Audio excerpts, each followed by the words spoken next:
आइए प्रारंभ करते हैं। कारक, जिसे अंग्रेजी में केस कहते हैं, CASE, केस। यहाँ से आपको मैं बता दूं, आपके बिहार बोर्ड के जो एग्जाम होते हैं,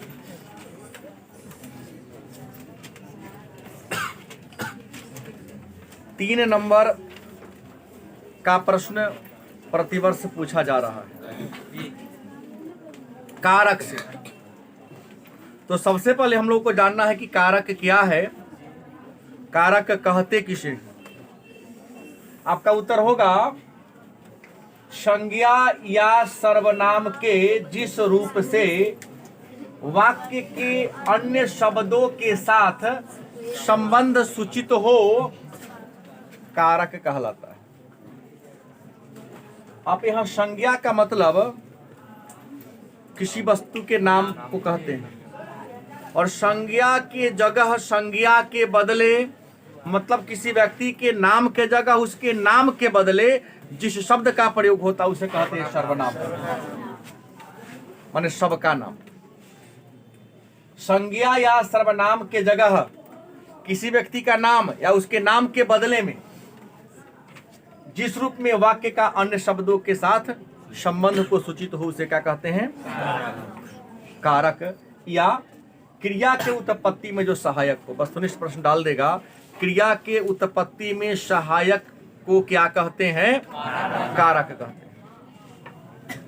कारक के भेद कितने हैं, प्रकार कितने हैं, तो मैं आपको बता दूं, कारक के 8 प्रकार हैं। कारक के कितने प्रकार हैं, 8 प्रकार हैं। और कारक के जो 8 प्रकार हैं, यह 8 प्रकार का अपना अलग अलग क्या है, चिन्ह है। लेकिन अब चिन्ह से प्रश्न नहीं पूछता है, एक सेंटेंस, एक वाक्य लिख देता है और बोलता है कि इसमें कौन कारक पहचानिए। पहले 8 को पढ़ लेते हैं, फिर पहचानना तो हमारे लिए आसान हो जाएगा। सबसे जो पहला कारक उसका नाम है कर्ता कारक। क्या है, तो जानना है कर्ता कहते किसे हैं। तो जो व्यक्ति किसी काम को संपादित करता है, काम को पूरा करता है या काम को करता है, काम करने वाले व्यक्ति को काम करने वाले व्यक्ति को तो प्रश्न है कर्ता कारक कहते किसे हैं। तो शब्द के जिस रूप से क्रिया के, क्रिया माने काम के करने वाला का बोध हो, मतलब काम के करने वाला का बोध जिस शब्द से हो, काम के करने वाले का जिस शब्द से बोध हो उसे क्या कहेंगे। जैसे मैं खाता हूं, खा कौन रहा है, मैं। खाने की क्रिया किसके द्वारा हो रही है, तो मैं क्या हुआ, यहाँ मैं की जगह पर हम किसी का नाम भी, जैसे राम पढ़ता है, तो पढ़ने का काम किसके द्वारा हो रहा है, पढ़ कौन रहा है, तो यहाँ पर कर्ता कौन हुआ, यही ने कहा कि शब्द के जिस रूप से क्रिया के करने का वाला का बोध हो, क्रिया, क्रिया माने क्रिया के करने वाला का बोध हो, उसे क्या कहते हैं, कर्ता कारक। जैसे राम पढ़ता है, तो पढ़ने का काम कौन कर रहा है, राम कर रहा है, तो यहाँ कर्ता कौन हुआ ना, कर्ता का चिन्ह क्या है, कर्ता, राम ने, राम पढ़ता है, यहाँ ने साइलेंट है, छुपा हुआ है। दूसरा है कर्म कारक। दूसरा क्या है, क्रिया का फल जिस पर पड़ता है। जैसे राम पढ़ता है, तो राम के पढ़ने का फल किताब को पढ़ेगा, तो किताब को पढ़ेगा।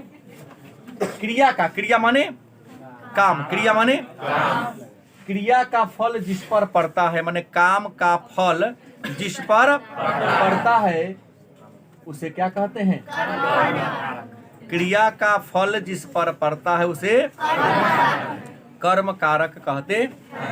क्रिया का फल जिस पर पड़ता है उसे कर्म कारक कहते हैं। जैसे राम ने रावण को मारा, राम ने किसे मारा, तो राम के मारने का फल किस पर पड़ रहा है, रावण पर। राम ने मारा, किसको मारा? तो राम के मारने का फल रावण पर पड़ रहा है। तो वही कहा कि क्रिया का फल माने काम का फल, माने काम का परिणाम, काम का फल परिणाम ही ना होगा। तो क्रिया का फल जिस पर पड़ता है उसे क्या कहते हैं? कर्म कारक कहते हैं। जैसे पूछ देगा राम ने रावण को मारा, इसमें कौन कारक है? ना। और कर्म कारक का चिन्ह क्या है? कर्ता कर्म। दूसरा है करण कारक। तीसरा क्या है?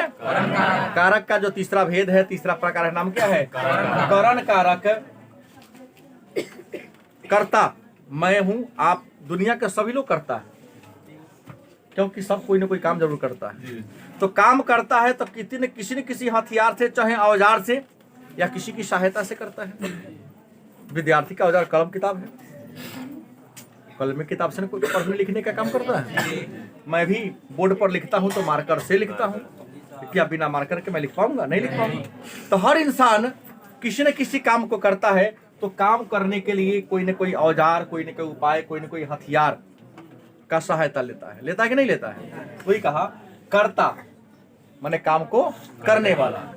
जिस साधन, औजार, उपाय या हथियार से क्रिया का संपादन करना। व्यक्ति किसी काम को जिस तरीका से, जिस औजार से, जिस साधन की सहायता से संपादन करता है, माने पूरा करता है। संपादन करता है मतलब पूरा करता है।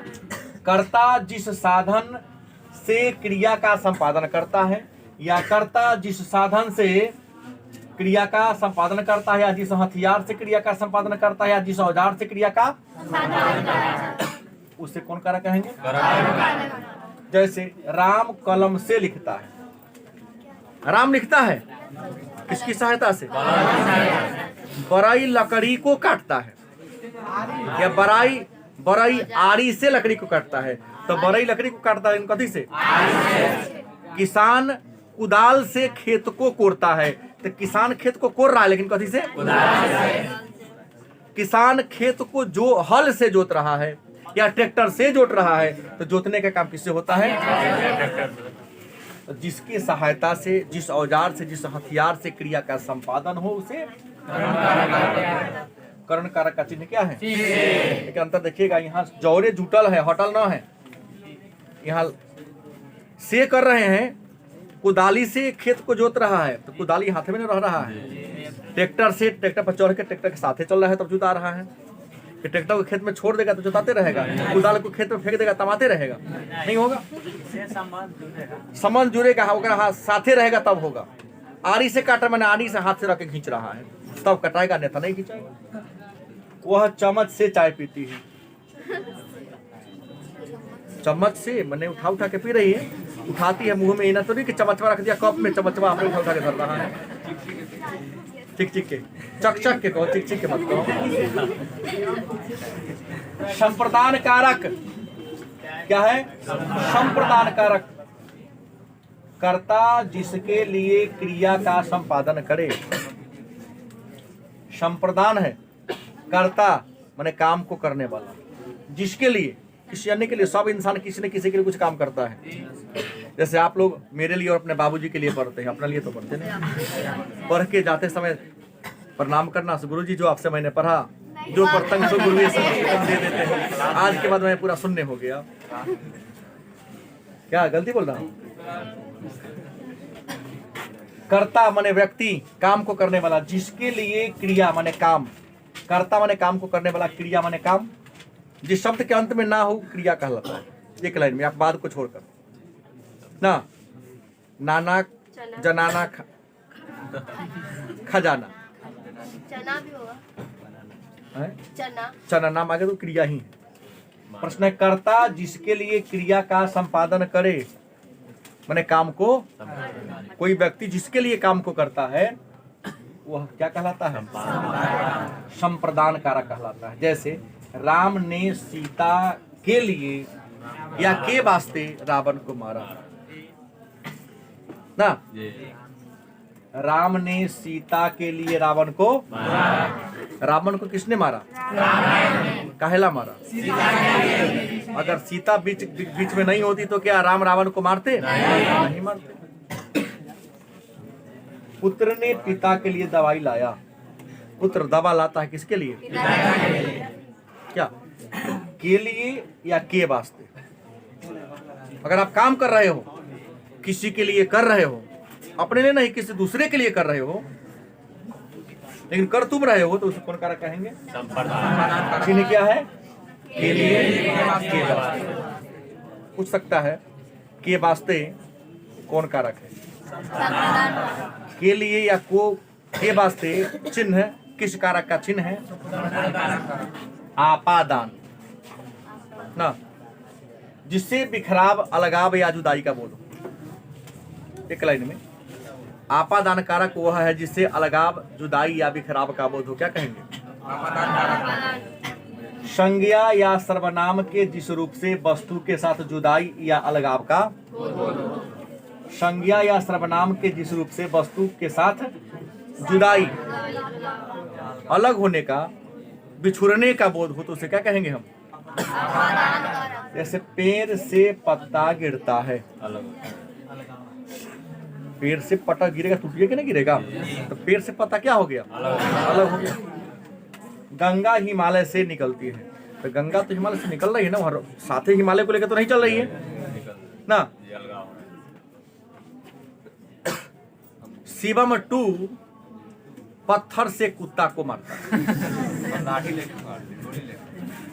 ना, तो पत्थर से लेके मारता, पत्थर तो फेंक दिया ना, छोड़ दिया ना इसने, तो पत्थर को हाथ से छोड़ा, अलगाव हो गया इससे पत्थर, तो क्या कहोगे आप? चिन्ह क्या है इसका? देखो भाई, यहाँ विषय है आपादान में और करण में विषय है, करण का चिन्ह भी और आपादान का चिन्ह भी, लेकिन यहाँ पर जुड़ाव का बोध है, यहाँ पर अलगाव या बिखराव का बोध है, दोनों में अंतर ही है। संबंध, एक दूसरे के साथ संबंध के बोध कराने वाले चिन्ह या सब चिन्ह को संबंध कारक। एक लाइन में एक संज्ञा या सर्वनाम के साथ संबंध का बोध कराने वाला जो चिन्ह है, उस चिन्ह को क्या कहेंगे? संबंध कारक के नाम से। संज्ञा या सर्वनाम के साथ संबंध का बोध कराने वाला या संबंध को बताने वाला जो चिन्ह है, उसे क्या कहेंगे? संबंध कारक कहेंगे। जैसे राम का घर पटना है ना, या वह घर राम का है, वह पुस्तक मोहन का है, वह साइकिल सोहन का है ना। तो साइकिल का मोहन से जुड़ाव होना, कार का सोहन से जुड़ाव होना, किताब का राम से जुड़ाव होना, तो किसी वस्तु का किसी व्यक्ति के साथ जो जुड़ाव को प्रदर्शित करता है, उसी जुड़ाव को संबंध कारक के नाम से। इसका चिन्ह क्या है? का के की रा रे, का के की और रा रे री, इसका क्या है? चिन्ह। अधिकरण क्या है? अच्छा, अब सभी बच्चे बैठे हैं, बैठने का आधार है क्या? किस बैठे हैं आप लोग? बेंच पर बैठे हो। अगर बेंच नहीं रह पाता तो कैसे बैठ पाते हैं? मैं भी यहाँ खड़ा हूँ स्टेज पर, हमारे खड़ा होने का आधार स्टेज है। गलत कि सही? चौकी गलत कि सही? आप घर जाते हो, पढ़ते हो तो चौकी पर बैठकर पढ़ते हो, टेबल पर पढ़ते हो। जिसके पास चौकी है, चौकी पर कुछ लोग अपना टेबल भी, भले ही मतलब बेड टेबल ही क्यों ना खरीदा हो, छोटा सा निकल गया है ताकि परेशानी ना हो। व्हाइट बोर्ड का भी काम कर रहा है, दोनों का, हाँ 2 in 1 का काम कर रहा है। तो प्रश्न क्या हुआ कि क्रिया जिस स्थान या आधार पर, क्रिया माने काम, हम सभी आदमी काम कहीं ना कहीं करते हैं और किसी न किसी को आधार मान कर करते हैं। गलती की सही? कि बिना स्थान और आधार के कोई काम होता है? हर काम कोई न कोई स्थान पर होता है, किसी न किसी जगह पर होता है और किसी न किसी आधार पर होता है। वही कहा, क्रिया जिस स्थान या आधार पर संपादित हो माने पूरा हो, संपादित हो मतलब पूरा हो। क्रिया जिस स्थान या आधार पर संपादित हो उसे क्या कहेंगे? जैसे वह मेज पर बैठा है, टेबल, मेज माने टेबल, कथी बैठा है? वह टेबल पर पढ़ रहा है, वो पढ़ रहा है लेकिन कथी पर पढ़ रहा है? क्या? तो इसका चिन्ह क्या है? में और पर। संबोधन कारक, बुलाने के सेंस में। अरे ने सुन, रे क्या हो गया? रे गे अहो अजी अरे ए जी हाँ जी। प्रश्न क्या है? किसी को बुलाने या पुकारने के सेंस में जिस शब्द का प्रयोग हो उसे संबोधन कारक के नाम से चिन्ह क्या है? हे राम, हे कृष्ण, अरे सुनते हो या अरे सुनती हो, अहो अजी रे गे चलेगा। गांव में लड़का के लिए रे, लड़की के लिए गे। गलत नहीं बोल रहा। जो बड़े होते हैं खास करके दादी शब्द का, रे गे शब्द का, और रे गे शब्द थोड़ा शिक्षा का लेवल कम है, अभी भी चल रहा है। क्या गलती की सही? और जैसे लेवल ऊपर उठता है तो नाम रख के सीधा ए फलना इधर आओ। तो बुलाने के सेंस में जिस शब्द का प्रयोग हो उसको हम संबोधन कारक के नाम से। उम्मीद है समझ में आया होगा। गलत की सही? एक बार देख ले, चिन्ह को याद रखें। कर्ता, कर्ता का चिन्ह क्या है? कर्म का को किसका है? कर्म को करण, करण संप्रदान के वास्ते, संप्रदान के वास्ते, आपादान, आपादान संबंध का, रे री का के रे, और अधिकरण का, अधिकरण का, और संबोधन का रे, ये भी चल सकता है। तो ये रहा आपका